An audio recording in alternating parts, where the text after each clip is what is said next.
Puasa bulan Rajab, kalau belajar fikih paling basic saja, maka puasa bulan Rajab masuk kepada puasa bulan haram, Syahrul Haram. Karena Allah mempunyai 12 bulan, ada 4 bulan yang haram, ya.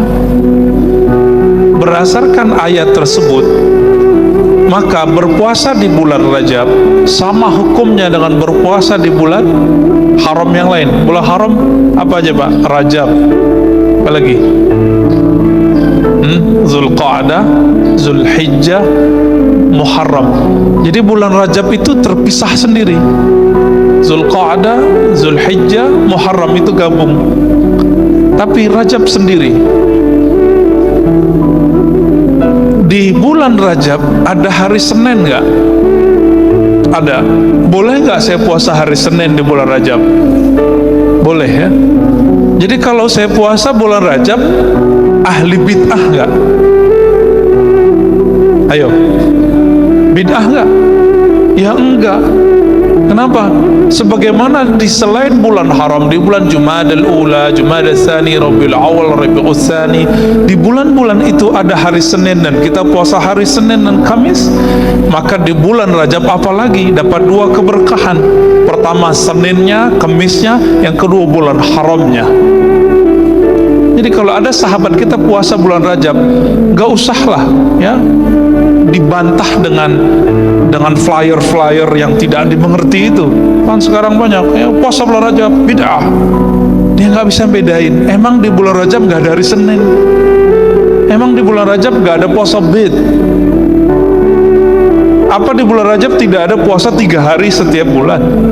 Kata Abu Hurairah, "Awsani khalili," kekasihku Rasulullah, hadis sahih, mewasiatkan kepadaku untuk 3 hal: duha 2 rakaat minimal, witir setiap malam sebelum tidur, dan yang terakhir berpuasa salasa ayyam min kulli syahr, 3 hari puasa setiap bulan. Itu enggak dilihat mau bulan apa saja. Maka Bapak saudara makan Allah, jika ada sahabat kita puasa di bulan Rajab, husnuzan aja. Tapi kita perlu luruskan, orang yang berpuasa di bulan Rajab karena hadis-hadis yang palsu dan dhaif, ini baru bermasalah. Contohnya,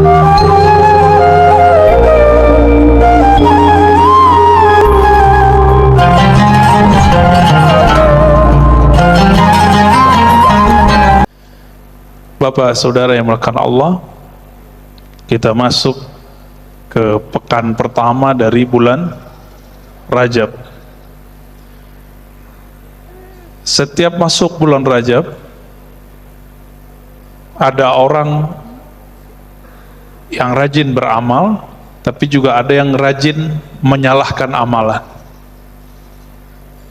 Setiap masuk bulan Rajab, muncul kubu-kubu dalam umat Islam. Akhirnya bukannya mempersiapkan diri untuk tawajuh ilallah, mempersiapkan diri menghadap kepada Allah, yang terjadi adalah salah menyalahkan. Dan yang sering jadi tumbal itu guru, ustadz, kiai, buya, syekh untuk menjelaskan itu. Tapi tetap saja dalam surat Qaf dikatakan, inna fi dzalika ladzikra liman kana lahu qalbun aw alqa sam'a wa huwa syahid. Peringatan itu, ilmu itu hanya ngena, hanya sampai kepada orang yang mau al-qassam'a, yang mau mendengar. Kalau nggak mau dengar, nggak akan dapat ilmu. Ini gimana mau bisa memahami orang yang berbeda, orang yang beda faham ngaji, kita nggak mau dengar. Kita cuma mau dengar orang yang sefaham. Ini awal dari perpecahan umat Islam yang kita lihat. Kalau nggak sefaham, dia nggak mau dengar. Udah, itu ya salam, tidak akan bisa dipertemukan. Lalu di ayat itu dikatakan al-qassam'a, ya. Orang yang liman kana lahu qalbun aw al-qassam'a wa huwa syahid. Orang yang punya qalbu, yang punya hati, niat yang tulus, mau mendengarkan, wa huwa syahid, dan dia hadir. Maka bapak yang duduk di dalam itu beda makomnya dengan duduk di luar. Orang yang nonton YouTube itu beda dengan orang yang hadir di masjid. Meskipun cuma duduk di luar, itu beda makom sudah ya. Kenapa? Karena ayat itu jelas sekali, inna fi dzalika lazikra liman kana lahu qalbun aw alqa sam'a wa huwa syahid. Coba aja rasain Pak, Bapak duduk di dalam gak berani ngobrol, tapi duduk di luar pasti berani ngobrol. Kalau lagi nonton YouTube sambil tiduran pun berani ngaji, benar nggak? Sedangkan kami ngaji kitab, kalau dengan masyaikh kami dari dahulu itu nggak berani sambil tiduran.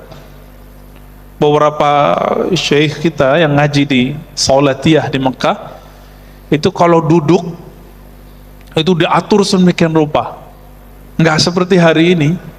Tapi ya sudahlah, udah mau datang ke masjid, udah mau dengerin YouTube, itu udah syukur ya. Cuma jangan berguru ke satu orang. Bapak saudara makan Allah, mengenai Rajab, tolong bedakan amalan orang beramal bulan Rajab dengan hadis-hadis mengenai keutamaan bulan Rajab. Itu berbeda. Bulan Rajab itu harus didefinisikan dulu. Bulan Rajab adalah bulan haram. Nah ini satu poin pertama yang mau kita sampaikan. Bulan Rajab itu bulan haram. Kata Nabi SAW tentang Sya'ban, Sya'ban itu bulan yaghfulun nas, yang banyak orang lupa, ma baina Rajab wa Ramadan, antara Rajab dan Ramadan. Maksudnya adalah biasanya orang masuk Sya'ban jarang puasa. Biasanya orang puasa cuma Rajab dan Sya'ban. Lalu bolehkah saya berpuasa di bulan Rajab? Ada yang puasa nggak? Puasa bulan Rajab, kalau belajar fikih paling basic saja, maka puasa bulan Rajab masuk kepada puasa bulan haram, Syahrul Haram.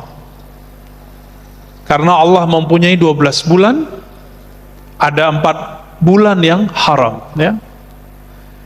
Berdasarkan ayat tersebut, maka berpuasa di bulan Rajab sama hukumnya dengan berpuasa di bulan haram yang lain. Bulan haram apa aja Pak? Rajab, apa lagi?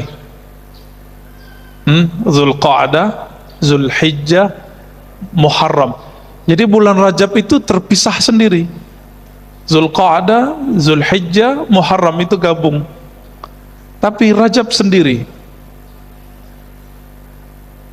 Di bulan Rajab ada hari Senin nggak? Ada. Boleh nggak saya puasa hari Senin di bulan Rajab? Boleh ya. Jadi kalau saya puasa bulan Rajab, ahli bid'ah nggak? Ayo, bid'ah nggak? Ya enggak. Kenapa? Sebagaimana di selain bulan haram, di bulan Jumadal Ula, Jumadal Tsani, Rabiul Awal, Rabiul Tsani, di bulan-bulan itu ada hari Senin dan kita puasa hari Senin dan Kamis, maka di bulan Rajab apalagi dapat 2 keberkahan. Pertama Seninnya, Kamisnya, yang kedua bulan haramnya. Jadi kalau ada sahabat kita puasa bulan Rajab, nggak usahlah ya dibantah dengan flyer-flyer yang tidak dimengerti itu. Kan sekarang banyak ya puasa bulan Rajab bid'ah. Dia nggak bisa bedain. Emang di bulan Rajab nggak ada hari Senin? Emang di bulan Rajab nggak ada puasa bid? Apa di bulan Rajab tidak ada puasa 3 hari setiap bulan? Kata Abu Hurairah, Al-Sani Khalili, kekasihku Rasulullah, hadis sahih, mewasiatkan kepadaku untuk 3 hal. Duha 2 rakaat minimal, witir setiap malam sebelum tidur, dan yang terakhir berpuasa salasa ayyam min kulli syahr, 3 hari puasa setiap bulan. Itu enggak dilihat mau bulan apa saja. Maka Bapak saudara makan Allah, jika ada sahabat kita puasa di bulan Rajab, husnuzan aja. Tapi kita perlu luruskan, Orang yang berpuasa di bulan Rajab karena hadis-hadis yang palsu dan dhaif, ini baru bermasalah. Contohnya, jadi dalam bab ini ada seorang imam namanya Abu Muhammad Al-Hasan Al-Khallal. Dia menulis tentang Fadlu Syahri Rajab. Itu ada beberapa hadis dan semua hadisnya dhaif, bahkan palsu. Itu memang terbukti. Contohnya ini. Pernah dengar nggak hadis ini? Rajab syahrullah, Sya'ban syahri, wa Ramadan syahru ummati. Bulan Rajab itu bulannya Allah. Maka Rajab itu dianggap nama Allah oleh sebagian ulama. Sya'ban bulanku, sedangkan Ramadan bulan umatku. Ini hadis telah diteliti, hadis dhaif jiddan. Apa arti dhaif jiddan? Jadi hadis itu terbagi sahih, hasan, dhaif secara kualitas. Hadis ini paling bawah sahih, dhaif. Dhaif itu banyak pembagiannya, tapi kalau kita pukul rata ada 3 juga.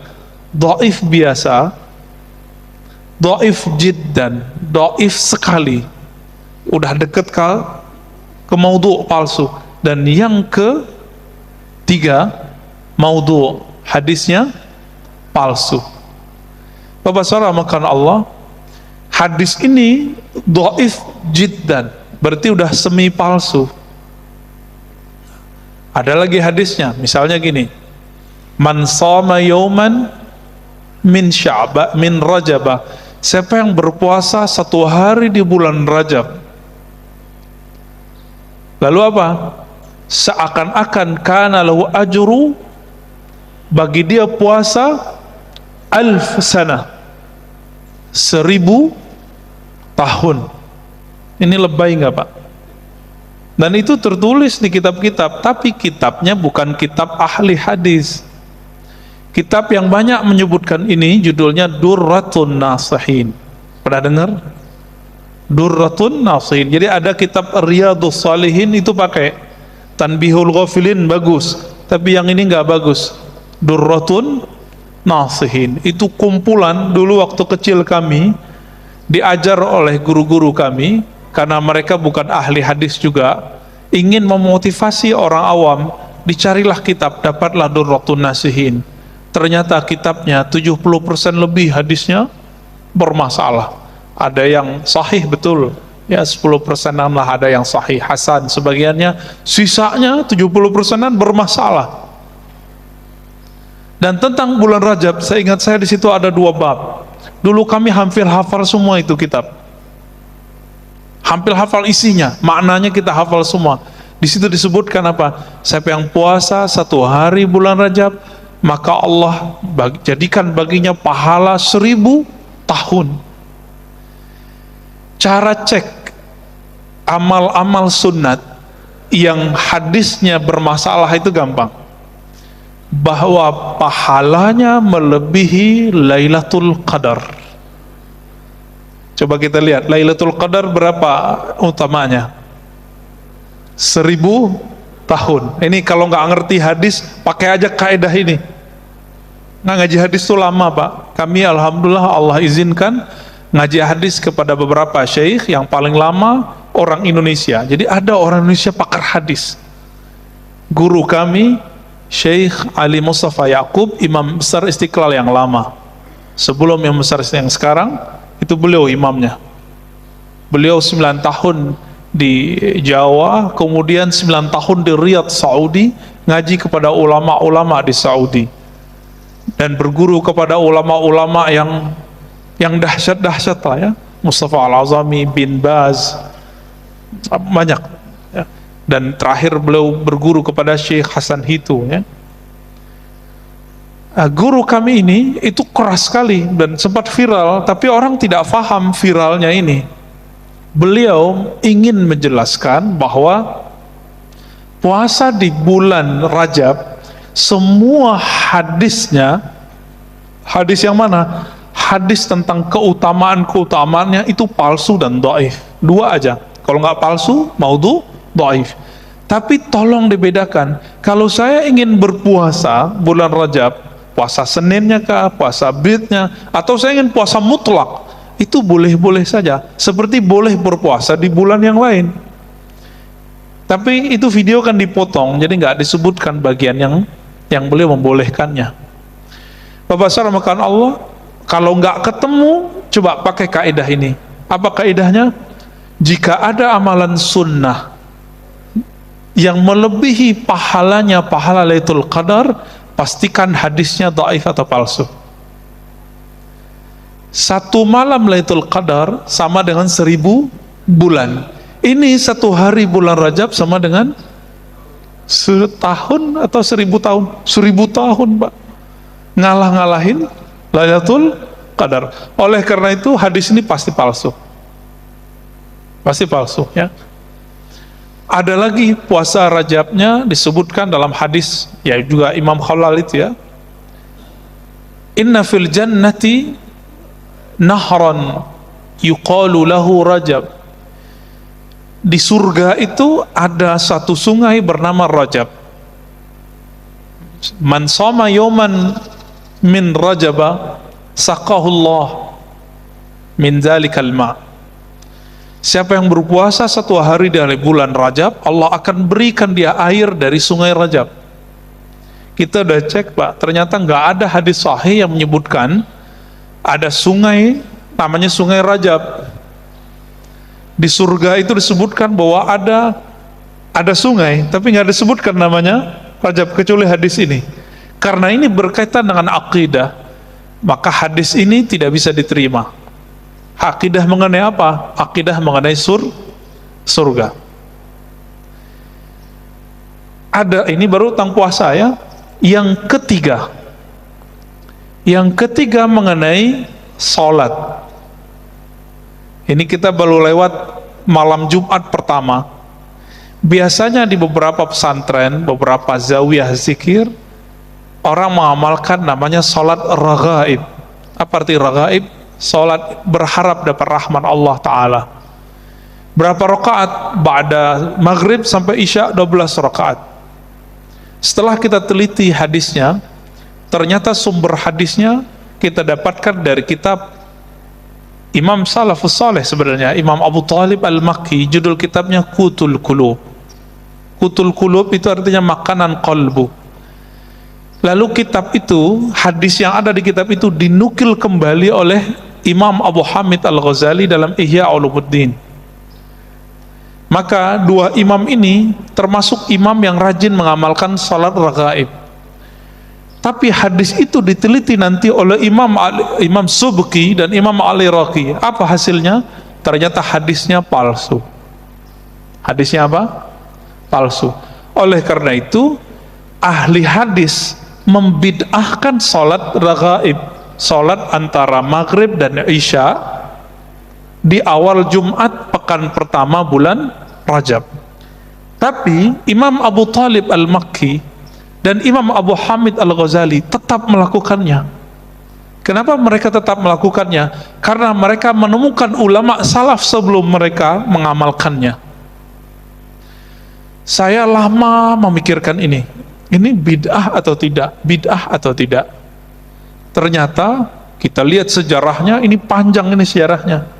Dulu ada namanya Imam Abu Muhammad Al-Maqdisi, menulis kitab mengenai bid'ahnya sholat raghaib. Akhirnya terjadi pecah, ya, di satu masjid di zaman Syekh Ibnu Taimiyah. Dia membubarkan orang lagi sholat raghaib, dan akhirnya nama Ibnu Taimiyah menjadi hancur, tidak disukai di Damaskus saat itu. Kenapa? Syekh Ibnu Taimiyah meneliti sendiri sebagaimana Al-Maqdisi dan hasilnya sama, hadisnya palsu. Tapi dhaif ataupun palsu, Imam Nawawi yang juga mengatakan ini sholatnya batil, tapi dia punya kaidah. Contohnya gini, Imam Nawawi itu nulis kitab Arba'in. Di sini ada Ta'lim Arba'in, 42 hadis. Belum, ya? Silakan dibuat, Pak, ya. Khatam lah itu, nanti diijazahkan pakai sanad oleh gurunya kalau bisa. Imam Nawawi mengatakan, saya nulis hadis 42 ini bukan karena keutamaan yang ada di hadis dhaif. Di hadis dhaif dikatakan, man hafiza arba'ina hadisan, siapa yang hafal 40 hadis, maka Allah akan kumpulkan dia bersama para ulama, para nabi di akhirat nanti.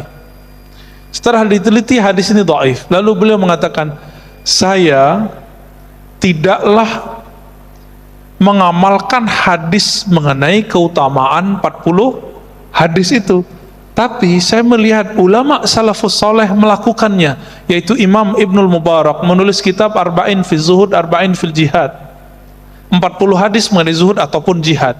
Maka beliau mengikuti amal ulama salafus soleh. Jadi ini ada rumus Bapak Saudara makan Allah, hadisnya dhaif,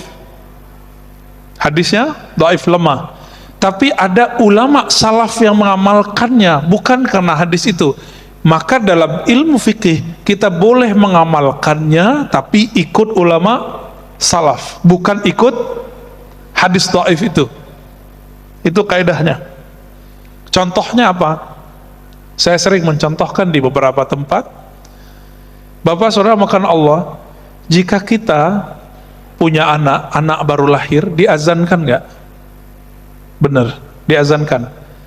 Kita cek hadisnya. Hadis riwayat siapa itu?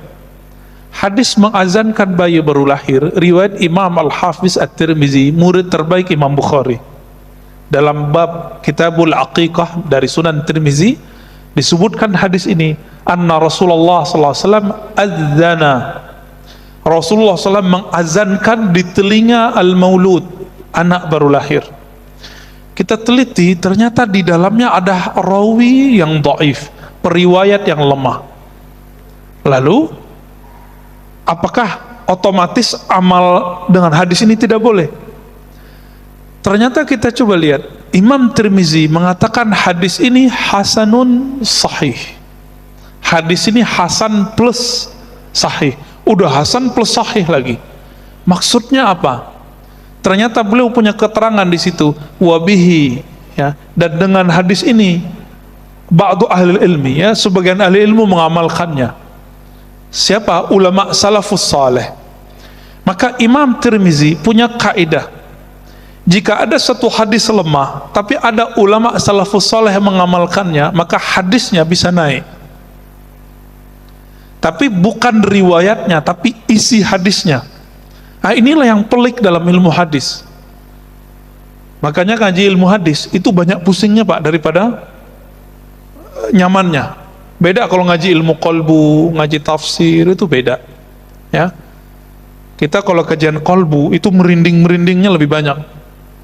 Tapi kalau ngaji ilmu hadis, kepalanya berat nanti pulang. Ini ustaz nih ngomong apa ini gitu ya.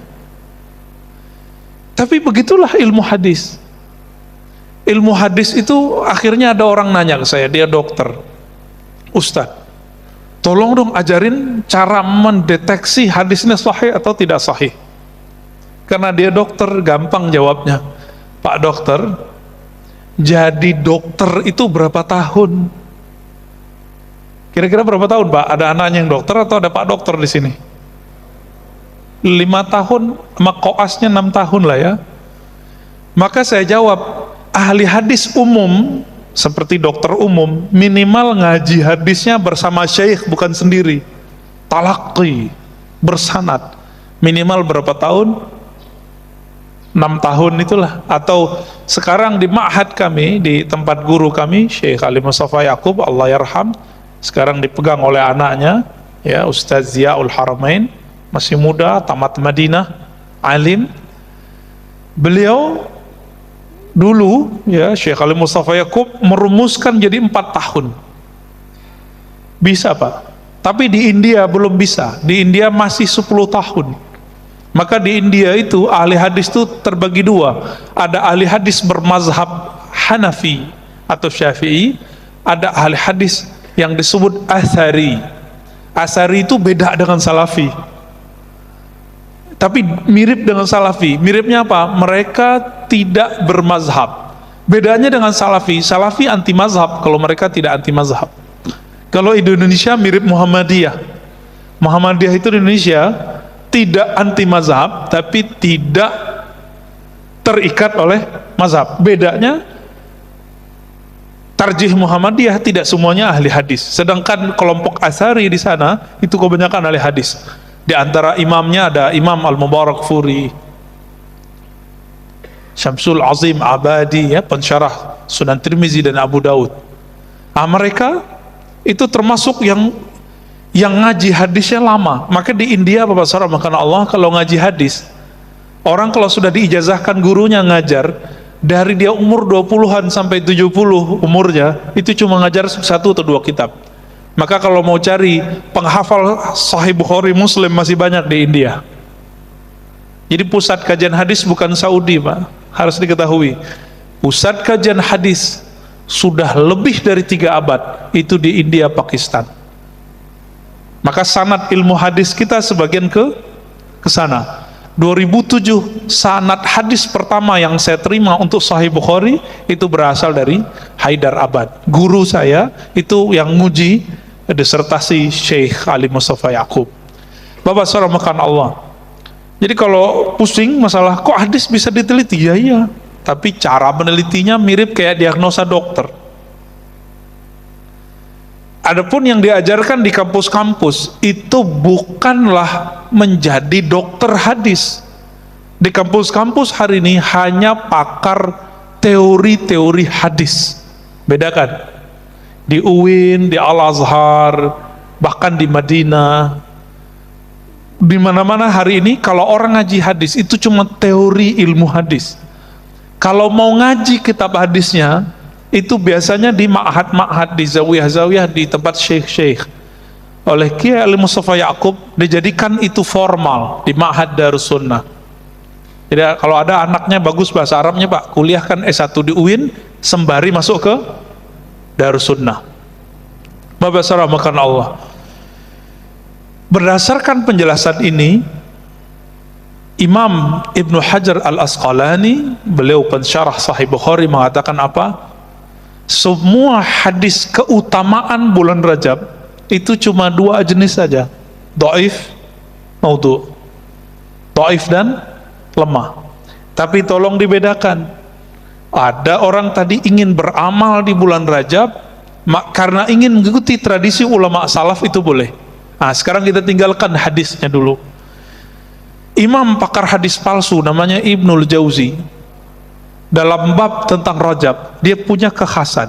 Meskipun dia geli ngelihat hadis palsu, tapi dia kemudian tinggalkan hadis palsu, dia lihat amalan ulama salafus saleh. Dalam kitab At-Tafsirah beliau mengatakan, ulama-ulama salafus saleh terdahulu, salaf itu abad pertama, kedua, ketiga Hijriah, setiap kali masuk bulan Rajab, maka mereka mempersiapkan diri untuk bulan Ramadan. Makanya meskipun hadis dhaif, maka itu dibaca. Apa hadisnya yang dibaca imam tadi? Allahumma barik lana fi Rajab wa Sya'ban wa ballighna Ramadan. Di riwayat lain wa barikna fi Ramadan.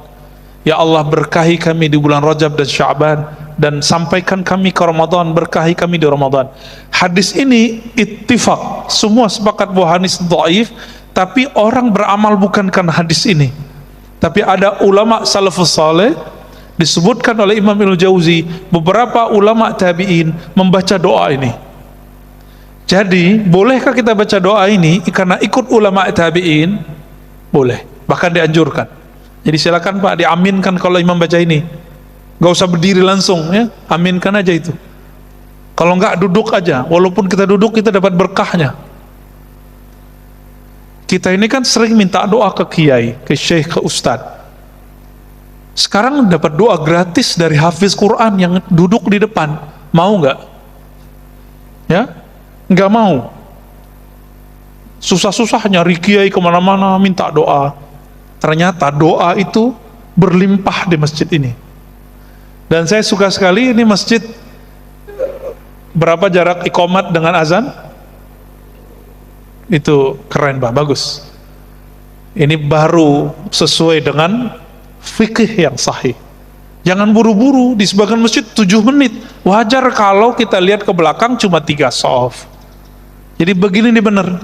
Kalau tambahin lagi sebenarnya boleh, Pak. Ya. Di Turki, ulama-ulama fikih bermazhab Hanafi, mereka ahli hadis. Mereka menggunakan hadis yang lain, bahwa Nabi SAW salat subuh di akhir malam. Udah mau deket-deket terbit matahari. Maka kalau Bapak ke sana, kita salat subuh begini Pak di luar. Ya, burung-burungnya kayak tadi. Jadi suasana kayak di Masjid Ayyubiyah saya tadi ya. Jadi awal datang ke sini ini kok kayak nggak di Jakarta ini ya. Nggak kayak di Tangerang juga ini. Kayak di mana? Kayak di Turki rasanya. Burung-burung, cuma hati-hati ini nya macam-macam ya. Bapak saudara makan Allah. Nah, ini salah satu sunnah yang boleh diamalkan. Apa kata ulama kita? Imam Ibnul Jauzi mengatakan, jika engkau ingin mendapatkan keberkahan, keberhasilan di malam Ramadan, Lailatul Qadar, maka mulailah menanam semangatmu, amalmu dari bulan Rajab. Kalau kita nanam padi itu 3 bulan Pak, benar. Ditanam hari ini, setelah 1 bulan dia tumbuh, tapi juga tumbuh rumput bersamanya, maka kita bersihkan. Kata Imam Ibnul Jauzi, maka ulama salafus saleh dulu di bulan Rajab mereka mulai qiyamul lail, dicoba 11 rakaat, 20 rakaat setiap malam. Kadang kuat, kadang tidak, kadang kuat, kadang tidak. Dimasuk bulan Sya'ban, capeknya hilang. Jadi kalau udah masuk bulan Sya'ban, capeknya hilang. Apa yang harus dibersihkan? Kekurang-kurangnya dihilangkan. Ini yang disebut di bulan Sya'ban cukup merapikan apa yang sudah ditanam. Nanti di bulan Ramadan cukup memetik hasil. Karena kami punya rumus Pak. Coba lihat Nabi Yunus, berapa lama beliau di dalam perut ikan? 40 hari. Apa yang dia baca? La ilaha illa anta subhanaka inni kuntu minaz zalimin. Dan disebutkan di Quran, kalau bukanlah Zunnun, Nabi Yunus itu minal musabbihin, dari orang yang banyak zikir, tentu dia akan terkubur di sana sampai kiamat. Maka jika ingin kolbu ini tidak mati, tidak terkubur, coba amalkan zikir ini Pak. La ilaha illa anta subhanaka inni kuntu minaz zalimin. Amalkan terus sampai nanti bulan Sya'ban, 40 hari. Coba 10 hari pertama bulan Sya'ban ganti zikirnya, terus setiap malam qiyamul lail. Karena Lailatul Qadar itu bukan terjadi begitu saja. Masa orang Lailatul Qadar cuma ingin dapat Lailatul Qadar malam 27 terus tidur di masjid? Sejak kapan orang tidur di masjid dapat Lailatul Qadar? Kita lihat orang pindah tidur Pak, plok. Lailatul Qadar apaan? Nanti jam 2 bangun, Lailatul Qadarnya udah lewat, jam 12 udah lewat. Rata-rata rahasia-rahasia itu turunnya mulainya jam 12-an, tengah malam itu. Pas tengah malam itu, di situ banyak orang tertidur. Di saat tertidur itulah Allah lihat, Allah pandang kalbu yang masih hidup. Innallaha yanzuru ila qulubikum. Allah pandang kalbu yang hidup. Jadi coba Pak latihan, mulai malam ini, coba kalau bangunnya agak lebih awal, jam 3. Nanti sampai jam 4 rehat sebentar. Jadi 1 jam beramal. Itu dahsyat itu. Kolbunya akan luar biasa. Orang yang setiap hari jalan cepat setengah jam, jantungnya sehat. Benar gak? Maka disebut dengan senam jantung. Kenapa kalau dokter yang ngomong, ayo Bapak ini punya masalah jantung nih, jalan cepat setiap hari setengah jam, kenapa patuh? Padahal tubuh ini bakal kita tinggalkan. Kenapa kalau dokter yang ngomong, buya yang ngomong, syekh yang ngomong, kiai yang ngomong, ustadz yang ngomong gak mau diamalkan? Apa masalah kolbu kita ini? Apa kata guru kita? Apa kata syekh kita? Apa kata nabi kita? Apa kata Allah Rabb kita? Wa minal lail fatahajjat bihi nafilatan lak. Sebagian malam maka bangunlah. Pengen jadi wali Allah nggak Bapak Ibu saudara makan Allah? Pengen jadi wali Allah? Serius, ingin jadi wali Allah, bangun tahajud. Hanya itu maharnya, nggak ada lagi. Mahar jadi kekasih Allah di saat orang sibuk untuk memanjakan tubuh, dia sibuk memanjakan rohnya, kolbunya. Hubungan kita dengan Allah itu hubungan kita dengan roh. Kenapa? Allah menyebut wa nafakhtu fihi min ruhi. Aku tiupkan rohku kepada tubuh manusia. Allah menyebut rohku, roh milikku. Oleh karena itu, ketika orang meninggal yang dibaca innalillah, itu sebenarnya kebahagiaan bagi roh orang mukmin. Kenapa? Dia pulang kampung. Saya mau tanya Pak, yang orang yang bukan orang sini senang nggak pulang kampung? Senang. Itu baru kampung fisik. Betapa indahnya dan nikmatnya, merindukannya si kolbu itu pulang kepada yang punya kolbu. Roh itu pulang kepada yang punya roh. Tapi bapak ini mau pulang kampung, nggak pernah kirim bantuan untuk masjid kampung, nggak pernah kirim duit untuk orang tua di kampung, nggak pernah bantu saudara di kampung, nggak pernah nyapa orang kampung, nggak punya rumah lagi di kampung, berani nggak pulang? Nggak berani pulang. Maka meskipun kita lagi merantau di dunia ini tubuh milik bumi Pak, ini bumi yang punya, bukan tubuh rohani ini. Kita rohnya lagi merantau di sini, maka rajin-rajin nabung. Ini hadis terakhir yang saya mau baca. Salat syuruknya boleh ditunda ya. Apa kata Nabi dalam hadis sahih riwayat Imam Tirmizi? Laqitu Ibrahima lailatan usriyabi. Aku bertemu Nabiullah Ibrahim pada malam aku dimi'rajkan, diisrakan. Di mana itu? Di langit ketujuh. Jadi Nabi Muhammad ketemu Nabi Ibrahim di langit ketujuh, karena langit itu tempat tinggalnya roh-roh suci, bukan tempat Allah, tempat tinggalnya roh-roh suci. Hadis sahih Imam Bukhari. Di sini hadis riwayat Imam Tirmizi. Lalu Nabi Ibrahim mengatakan, ya Muhammad, ini kabar gembira buat kita. Ya Muhammad, aqri minni assalam ala ummatik. Tolong sampaikan salamku, rinduku, doaku untuk umatmu. Saya mau tanya Bapak Ibu, saudara-saudara, karena Allah, kita ini umat Nabi Muhammad bukan? Maka siapapun umat Nabi Muhammad, dia telah dapat salam ini. Itulah rahasianya kenapa kita harus berbalas, dan akhirnya diabadikan salawatnya kita kepada Nabi Muhammad. Itu disebutkan seperti salawat ke Nabi Ibrahim. Allahumma salli ala Muhammad wa ala ali Muhammad kama sallaita ala Ibrahim wa ala ali Ibrahim. Itu hadisnya. Boleh pakai Sayyidina, boleh tidak ya. Ya Allah, berikan salawat sayangmu kepada Nabi Muhammad sebagaimana engkau pernah tumpah ruahkan kepada Nabi Ibrahim. Itu rahasianya sebenarnya. Jadi kita dapat Pak, kita dapat salamnya. Siapa yang menjawab salam ini dengan kalbunya, maka insya Allah dia terbebas dari neraka. Kenapa? Salam dari Nabi-Nabi Allah, pasti selamat itu dunia akhirat. Lalu Nabi Ibrahim mengatakan, ini yang salam beliau itu ingin menyampaikan ini. Sampaikan kepada umatmu wahai Muhammad,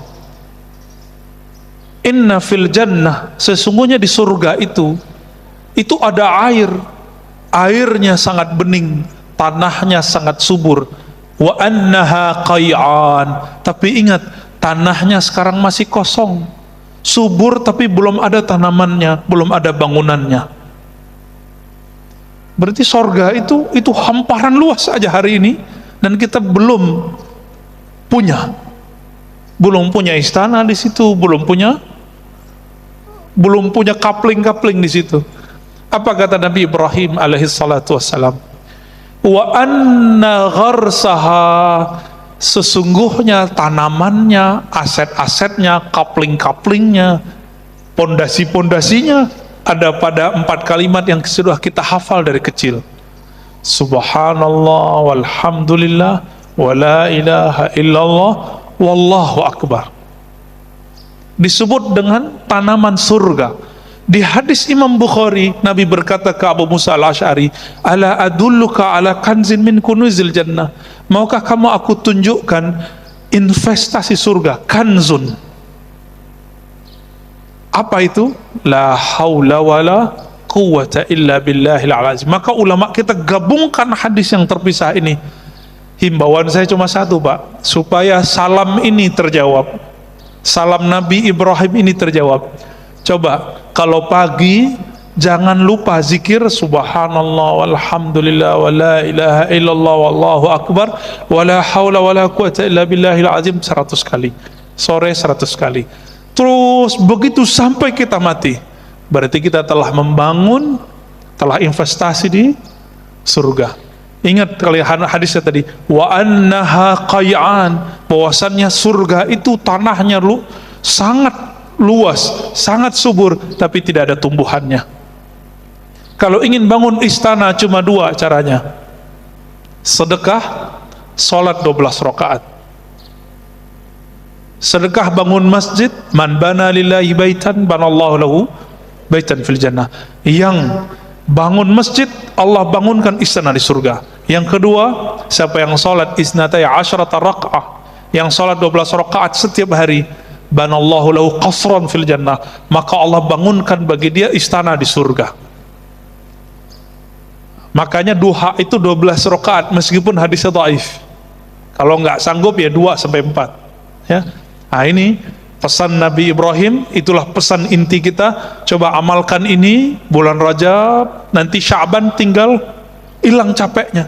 Cukuplah capek bulan Rajab, nanti enaknya di bulan Sya'ban tinggal memetik hasilnya Lailatul Qadar di bulan Ramadan. Jangan mulai di malam Ramadan. Nggak dapat Lailatul Qadar, Pak. Namanya Lailatul Naum dapatnya, malam penuh tidur. Baik, Bapak Saudara makan Allah, kira-kira itu. Mau ada tanya jawab atau langsung cukup? Ya. Selanjutnya kepada para jamaah, barangkali ada yang bertanya. Oh, silakan Pak Ustaz. Assalamualaikum warahmatullahi wabarakatuh. Saya langsung saja ingin penjelasan tentang bahwa hadis dhaif itu boleh diamalkan untuk fadilatul amal. Sebetulnya seperti apa posisinya? Iya. Syukran. Assalamualaikum warahmatullahi wabarakatuh. Assalamualaikum warahmatullahi wabarakatuh. Persilakan Pak Ustaz. Ulama ahlus sunnah itu beda pendapat mengenai hadis dhaif dan cara menentukan hadis dhaif. Oleh karena itu Imam Ibnu Hajar al-Asqalani menulis kitab banyak hal tentang itu, lalu menyimpulkan boleh beramal dengan hadis dhaif dengan syarat tidak meyakini itu benar-benar dari Nabi. Anggap saja itu amal ulama. Yang kedua, hadis dhaif itu dikuatkan oleh ayat atau hadis yang sahih atau hasan. Itu. Ini penting sekali. Dan yang ketiga, alla yakuna syadida dha'fin. Dhaifnya tidak parah, tidak sampai mungkar, matruk dan palsu. Untuk jenisnya tidak boleh untuk dua hal: akidah dan hukum halal haram, bukan hukum fikih, masalah hukum ibadat. Ini ada kekeliruan.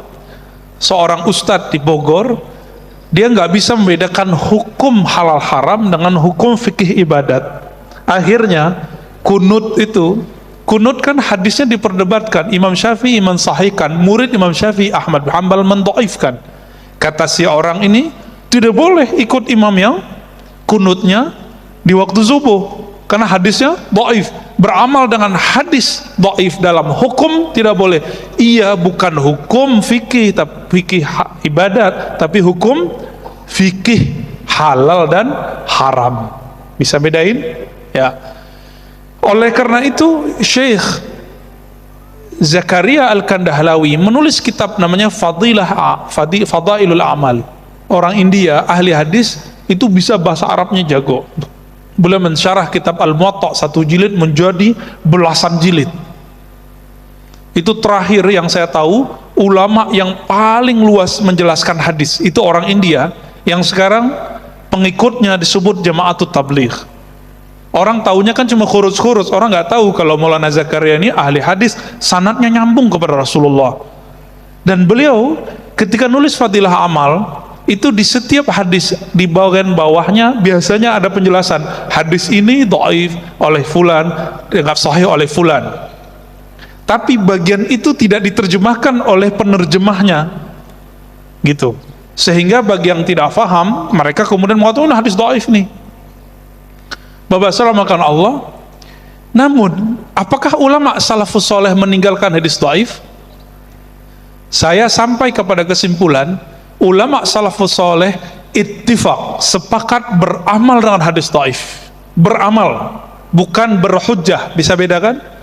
Beramal bukan berhujjah. Berhujjah itu berargumen. Berargumen itu dalam akidah dan hukum halal haram. Siapa yang mengatakan itu? Kita lihat Imam Bukhari. Imam Bukhari menulis kitab judulnya Al-Adab Al-Mufrad, kumpulan adab. Di situ ada hadis dhaif, hasan dan dhaif. Hasan, sahih, dhaif. Semuanya ada di situ. Sekelas Bukhari. Murid Imam Bukhari, Tirmizi, di dalam Sunan Tirmizi itu banyak hadis dhaif. Di dalam Sunan Ibnu Majah itu ulama salafus saleh banyak hadis dhaif. Siapa lagi? Bahkan Imam Malik berhujjah dengan hadis dhaif, Imam Ahmad berhujjah dalam hadis dhaif. Meskipun ada riwayat dari Imam Ahmad, jika kami meriwayatkan dalam bab hal haram kami ketat, selain hal haram kami longgar. Imam Ahmad. Maka jangan salah, hadis mengenai tadi, ya Allah berkahi kami di bulan Rajab dan Sya'ban, sampaikan kami ke Ramadan, itu hadis riwayat Imam Ahmad. Imam Ahmad mengamalkannya meskipun hadis itu menurut beliau dhaif. Berarti dia dhaifnya apa? Dhaif yang tidak terlalu dhaif, tidak berkaitan dengan akidah, tidak berkaitan dengan halal haram. Maka ulama ahli fikih selalu berbeda dengan ulama ahli hadis dari dulu, Pak. Makanya kiai-kiai NU itu beda terus sama kiai Muhammadiyah atau ustadz-ustadz salafi, beda terus, susah dipertemukan. Satu, ulama NU itu faqih, ahli fikih, sedangkan selainnya lebih senang ngaji hadis. Kutub utara dan selatan, seharusnya mereka itu ngobrol bareng aja, diskusi gitu ya, muzakarah, bukan malah hujat-hujatan sebagian. Jadi boleh nggak yang kita temukan bahwa ulama salafus saleh ittifaq, ijma, boleh beramal dengan hadis dhaif, tapi mereka berbeda pendapat bolehkah dijadikan hujjah atau tidak, gitu Pak. Baik, selanjutnya masih ada yang ingin bertanya?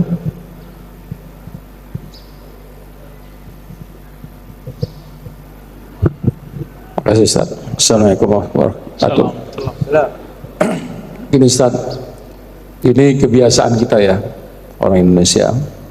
Kalau memasuki bulan Ramadan, itu kan maghrib Ustaz ya, masuk Ramadan, satu Ramadan gitu ya, maghrib. Ini saya ini orang Sumatera, saya orang Medan. Jadi kita orang tua itu dulu ngajarin dulu, asal memasuki bulan suci Ramadan, kita harus berbenah diri. Artinya kita harus mensucikan diri, mandi gitu, mandi sekujur tubuh dari rambut segala macam, bahkan dikasih kembang. Itu dulu itu saat ya, 60-an. Tapi kita belajar, akhirnya itu nggak ada gitu. Tapi mandinya tetap, itu menurut hadis seperti apa Ustaz? Makasih. Assalamualaikum warahmatullahi wabarakatuh. Assalamualaikum warahmatullahi wabarakatuh. Kalau di kampung saya namanya balimau, Pak. Limau itu ya kembangnya itu. Jangan pahami kebiasaan lama dengan standar hari ini. Di zaman Nabi, Nabi suruh orang mandi itu dengan kembang bidara. Ya, iksiluhu bima'in wasidrin. Untuk orang mati aja yang paling harum, yang bisa menghilangkan bau orang mati itu adalah air plus sidrin. Sidrin itu bidara. Ya, itu kembangnya ala orang Arab itu begitu. Di zaman dulu belum ada sabun. Sabun itu kan yang berbuih-buih itu baru ada belakangan, Pak. Kesalahan penemunya. Awalnya kan sabun itu nggak berbuih. Tahu-tahu pas dibuat eksperimen berbuih. Tapi masyarakat lebih seneng berbuih itu dianggap sabun, padahal sabun yang benar nggak berbuih, Pak. Deterjen itu. Sabun berbuih itu deterjen. Sabun yang aman itu bukan yang berbuih itu sebenarnya. Maka dulu ulama-ulama kita untuk masuk Ramadan, masa mau nyambut Ramadan nggak ada persiapan kayak nyambut bulan biasa. Maka mereka supaya orang-orang dulu ini kan jarang mandi. Serius, orang dulu jarang mandi. Orang Eropa itu bilang yang ngajarin kami mandi Osmani, Turki Osmani. Dulu di Paris, di Hungaria, orang 3 bulan bisa nggak mandi. Musim subtropis kan dinginnya lama. Walaupun mereka junub, mereka nggak mandi, Pak. 3 bulan. Siapa yang ngajarin itu? Turki Utsmani. Kalau di wilayah Rusia itu Timur Leng. Itu yang ngajarin mandi. Mereka buat pemandian yang disebut hammam, pemandian umum. Itu dikasih minyak, dikasih apa biar harum. Kalau saya mandi dengan kemenyan apa, boleh nggak sih? Boleh aja toh. Saya mau tanya, dulu adakah parfum yang ditaruh di depan itu, Pak? Nggak ada. Ya, dulu orang pakai apa? Ya pakai kemenyan, pakai gayu gaharu. Jadi sekarang muncul khurafat di kalangan ahli ruqyah. Hati-hati. Nggak ada di hadis satupun, nggak ada di Quran satupun. Satu huruf pun tidak menyebutkan. Apa itu? Asapnya kemenyan, makanannya jin. Saya udah teliti, Pak. Banyak peruqyah ini suka ngobrol sama orang kesurupan. Orang kesurupan itu lebih gila dari orang gila. Hati-hati. Orang kesurupan lebih gila daripada orang gila. Ngapain percaya dengan obrolannya? Yang gila siapa sih? Yang ruqyah atau yang diruqyah? Kurang cerdas ini. Masa percaya sama orang yang lagi kesurupan? Kesurupan itu kututup otaknya. Akal sehatnya udah nggak ada itu. Masa percaya yang begituan? Apa kata yang lagi kesurupan? Itu asap makananku, ya. Yang paling menyedihkan apa? Kan kita kalau orang lama itu ada kaligrafi nama-nama Ashabul Kahfi. Tanda kalau yang kesurupan itu jinnya, kalau iya ada jin di dalamnya, itu pembohong besar. Itu ada kaligrafi nama-nama Ashabul Kahfi. Dia bilang, saya tinggal di kaligrafi itu. Mana bisa jin tinggal di kaligrafi? Itu bohong besar itu. Tuh, maka hati-hati, Pak, ya. Ini khurafat gini, kita mau hantam khurafat tapi kemudian buruk khurafat, akhirnya kaligrafi itu dihancurkan, padahal ada nama Allah di situ. Ada nama orang soleh di situ. Jadi, kalau ada tradisi begitu, Bapak nggak usah pakai kembang lagi. Pakai Lifebuoy aja, Pak. Atau pakai apa lagi? Lux ya. Pakai yang harum, dan itu lebih canggih daripada pakai kembang gitu. Tetap mandi. Itu dulu, zaman dulu orang jarang mandi, Pak. Mandinya di kali. Sekarang zaman modern, ketika mau masuk bulan Ramadan gak perlu turun ke sungai. Itu tradisinya, meskipun itu tidak haram, dia bisa menjadi haram jika bercampur baur laki perempuan buka aurat. Hati-hati loh ya. Ya. Tapi kalau misalnya nggak ada campur baur, sama kayak kita mandi di kolam renang. Ini lucu juga, kawan saya hobi mandi di kolam renang campur baur laki perempuan, tapi dia mengharamkan balimau itu, Pak. Nggak connect, nggak stabil. Seharusnya istiqomah berpikirnya. Kalau haramkan ini, haramkan dong yang itu. Berhukum itu jangan setengah-setengah. Katanya udkhulu fisilmi kafah. Masuk Islam itu kafah. Gitu, Pak. Jadi silakan nanti tetap mandi, pakai minyak nyonyong, pakai apa kayak terserah. Tapi pakai yang baru-baru itu lebih enak, Pak, ya. Nggak usah pakai yang horor-horor itu. Enggak, itu uruf. Nah, terakhir saya tutup dengan kalimat ini.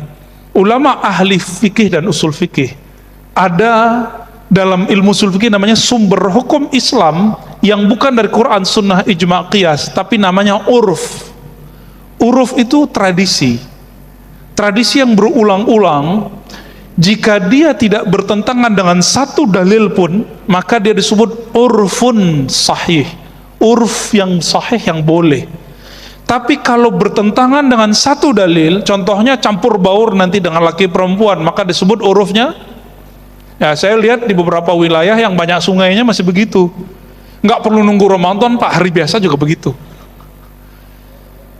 Ya, nambah Pak ya. Nambah ini Medan. Ini nyambung deh gara-gara Ustaz ngomong. Ini satu lagi Ustaz. Kan menurut tadi Ustaz sampaikan, bid'ah itu ya. Sekarang kan kita tren kali dengan bid'ah itu. Sampai saya jujur aja Pak ya, kita ini dorong tua Pak ya. Lihat anak-anak sekarang itu, aduh macam-macam deh. Suka membid'ahkan orang. Kita ini orang tua, kita ibadah dari dulu Pak. Iya kan? Ya saya mau tanya gini Pak. Bid'ah itu sebenarnya fikih, kan kalau fikih kan hukum Pak ya, haram dan halal. Nah kalau bid'ah itu, karena dibilang bid'ah itu dolalah finar, neraka. Kan kita serem mendengarnya itu tak. Loh, kita ibadah dibilang neraka, sholat salah neraka, semua neraka. Loh, kapan dapat surganya? Jadi yang saya tanyakan Pak, bid'ah itu sebenarnya bentuk apa? Ya. Terima kasih. Assalamualaikum. Assalamualaikum. Kajian bid'ah itu berjilid-jilid sebenarnya Pak. Bisa 12 pertemuan tentang bid'ah itu. Tapi kita ringkas ya. Bid'ah dalam bahasa Arab adalah syai'un muhdas lam yusbaq misluh. Perkara baru yang tidak ada contoh sebelumnya. Maka Allah itu disebut badi'. Allah itu pembid'ah. Kenapa? Menciptakan sesuatu tanpa ada konsep dan contoh sebelumnya. Semuanya ada dalam ilmu Allah. Allah nggak perlu contek. Maka Allah disebut badi'. Nggak disebut pembid'ah Pak, bukan. Badi' ya, yang paling banyak buat hal yang baru-baru. Kata bid'ah muncul di hadis Imam Muslim. Hadisnya itu jelas sekali kaitannya masalah apa ya? Masalah usuluddin, usulul ibadat. Apa kata Nabi? Iyyakum wa muhdatsatil umur. Jauh-jauhlah kamu dari perkara yang baru. Kenapa? Kullu muhdatsin bid'ah, kullu muhdatsatin bid'ah. Setiap yang muhdatsah, setiap yang baru itu bid'ah. Baru yang apa? Yang baru dalam masalah agama, bukan dalam masalah selain agama. Tapi bid'ah itu berkembang maknanya. Contoh, antara sahabat Umar dan sahabat Abu Bakar radhiyallahu taala anhuma, sahabat kita, simbolnya sahabat-sahabat Rasulullah yang sangat dicintai oleh ulama ahlu sunnah, itu beda pendapat di awal waktu. Ini penting, coba Bapak dengarkan sebentar. Ketika meninggal 700 huffaz, penghafal Quran, Umar terburu-buru datang ke Abu Bakar sebagai khalifah. Apa kata Umar? Ya khalifatar Rasul, ijma'il Quran. Wahai khalifah Rasulullah, kumpulkanlah Al-Quran. Langsung Abu Bakar membelalak dan mengatakan, hei Umar, hal taf'al ma lam yaf'alhu Rasulullah. Apakah kamu buat yang Nabi tidak buat? Coba lihat, ada dua definisi bid'ah. Bid'ah versi Abu Bakar, kalau Nabi nggak buat bid'ah. Sedangkan Umar mengatakan bukan begitu wahai Abu Bakar. Akhirnya dijelaskan oleh Umar radhiyallahu taala anhu, Abu Bakar, kalau kita mati, semua hafiz mati, nanti anak keturunan kita sampai zaman kita ini nih nggak ketemu lagi Quran. Benar nggak? Maka diulang. Coba kamu bayangkan kalau kamu mati, guru-guru kita mati, murid-murid kita mati di medan juang. Apa yang akan dipakai oleh keturunan kita, umat Islam setelah itu? Akhirnya Abu Bakar bilang, hei Umar, ente benar juga ya. Akhirnya Abu Bakar yang tadinya mengatakan bid'ah itu yang Nabi tidak buat, berubah makna jadi lebih menyempit. Oh, bid'ah bukan itu. Bid'ah itu sesuatu yang tidak ada maslahat. Apa arti maslahat? Kebaikan-kebaikan untuk umat Islam juga dan umat manusia secara umum. Akhirnya mereka berdua cari mana anak muda yang lagi ngejreng, ngejos, bisa dibuatkan bagi dia program mengumpulkan Quran. Abu Bakar Umar kemudian mengatakan, oh iya, ada Zaid bin Thabit. Datanglah mereka ke Zaid bin Thabit. Ketika datang ke Zaid bin Thabit, tanggapan Zaid sama, wahai Abu Bakar, hai Umar, apakah hal taf'alani ma lam yaf'al bihi Rasulullah? Apakah engkau buat yang Nabi tidak buat? Jadi Zaid juga berpikiran bid'ah itu yang Nabi tidak buat. Yang paling cerdas ngomong kan Umar. Umar ngomong lagi, jelasin lagi. Akhirnya Zaid mengatakan, oh gitu ya. Tapi Abu Bakar, jika engkau perintahkan aku memindahkan gunung terlihat, bisa aku pindahkan. Tapi kalau Quran mau dikumpulkan, Quran itu terkuburnya di dada orang. Maka ulama kita mengatakan ini, Pak, sudurul ulama kuburul asrar. Kolbunya ulama itu adalah kuburan dari rahasia-rahasia Allah. Quran, hadis, ilmu itu ada di dadanya ulama. Maka hati-hati sama mereka, benar-benar beradab kepada mereka. Bapak saudara makan Allah. Maka bid'ah itu apa? Datanglah Imam Salafi, bagus sekali ta'rifnya, definisinya, tapi tidak diikuti oleh pengikut Salafi. Imam Ibn Taimiyah rahimahullah mengatakan al-bid'ah itu dua, seperti definisi Imam Syafi'i, lalu dia buat definisi sendiri. Apa definisi Imam Syafi'i yang dipakai Ibn Taimiyah? Kullu syai', segala sesuatu khalafal kitab was sunnah wal ijma' wal athar wal qiyas, kira-kira begitu, fahuwa bid'ah. Segala sesuatu yang menyalahi kitab, sunnah, ijma', qiyas, athar, maka disebut dengan bid'ah. Itu satu.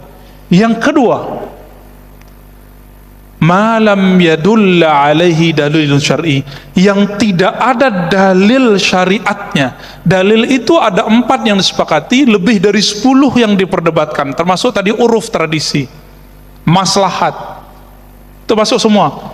Perkataan amalan ulama ahli Madinah, itu masuk semua. Bapak saudara makan Allah. Makanya jika ada sesuatu yang dibid'ahkan berdasarkan 4 tadi, maka dia bid'ahnya final. Tapi jika ada satu bid'ah, satu amalan dianggap bid'ah oleh sekelompok orang, tapi tidak dianggap bid'ah oleh ulama lain, khususnya ahli fikih.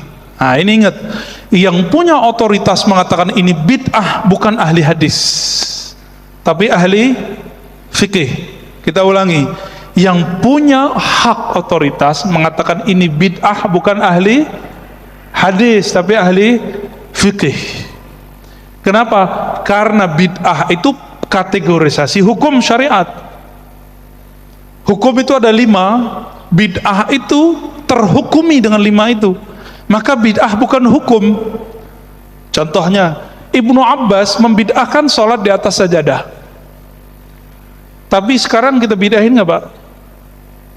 Berarti bid'ah itu berkembang juga. Dulu di zamannya ayah Buya Hamka, beliau dibid'ahkan karena ceramah pakai dasi dan pakai jas, dianggap mirip sama Belanda, londo itu. Kalau di kampung saya disebut Belanda itu bangsat gitu, Pak. Orang bangsat kau gitu. Jadi kalau tasyabbuh, man tasyabbaha biqaumin fahuwa minhum, menyerupai satu kelompok bagian dari mereka. Tapi sekarang kiai-kiai yang dulu mengharamkan itu, di bawahnya sarung, di atasnya jas. Ya bagus juga sih jadinya. Cuma saya nggak nyaman, Pak, lihatnya. Tapi bagus juga kan? Orang pakai jas, di bawahnya sarung, dalamnya ada baju koko. Tapi sampai hari ini saya nggak nyaman gitu. Guru-guru saya pakai itu. Mending sekalian seperti ulama Uzbek, pakai jasnya selutut. Ada jasnya sampai selutut. Itu lebih. Sesekali kita pakai, Pak, sini. Cuma musim dingin dulu, kita nggak ada musim dingin di sini. Bapak saudara makanan Allah. Jadi pendek cerita, bid'ah itu apa? Bid'ah itu yang nggak ada dalilnya, bukan yang Nabi tidak buat.